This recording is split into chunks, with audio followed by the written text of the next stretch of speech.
News 9 Dhaka.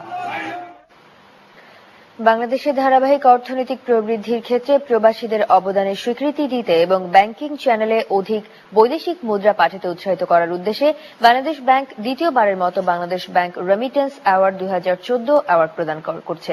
কেন্দ্রীয় bank গভর্নরের আশা, এমন পুরস্কার অবৈধ পথে দেশে টাকার প্রবেশকে নিরুৎসাহিত করবে।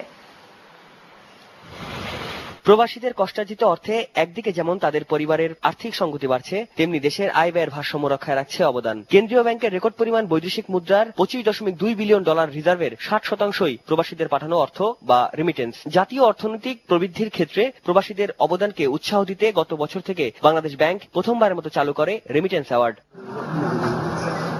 এবছর অ্যাওয়ার্ডের দ্বিতীয় আসরে ব্যাংকিং চ্যানেলে সর্বোচ্চ রেমিটেন্স প্রদানকারী মোট 26 জন দক্ষ ও সাধারণ কর্মী, 5 জন বন্ডে বিনিয়োগকারী ও 2টি অনাবাসী এক্সচেঞ্জ হাউসকে পুরস্কৃত করা হয়। আর টানা দ্বিতীয়বারের মতো দেশের শীর্ষ রেমিটেন্স প্রেরণকারী হয়েছেন সংযুক্ত আরব আমিরাতের আজমনের ব্যবসায়ী ও এনআরবি ব্যাংকের ভাইস চেয়ারম্যান মোহাম্মদ মাহতাবুর রহমান।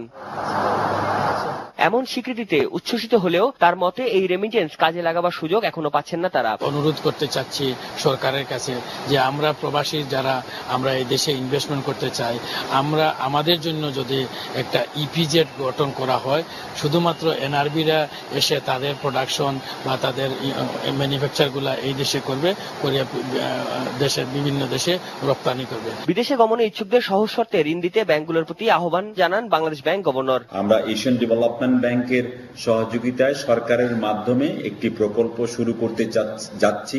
ইতিমধ্যেই বিভিন্ন প্রতিষ্ঠানের কাছ থেকে আমরা বিজনেস প্ল্যান চেয়েছি।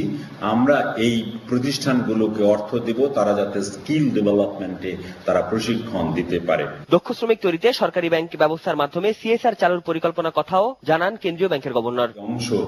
সালাত হাবিবি, নিউজ 9 ঢাকা। নিউজ 9 এবার বিরতি, এরপর থাকছে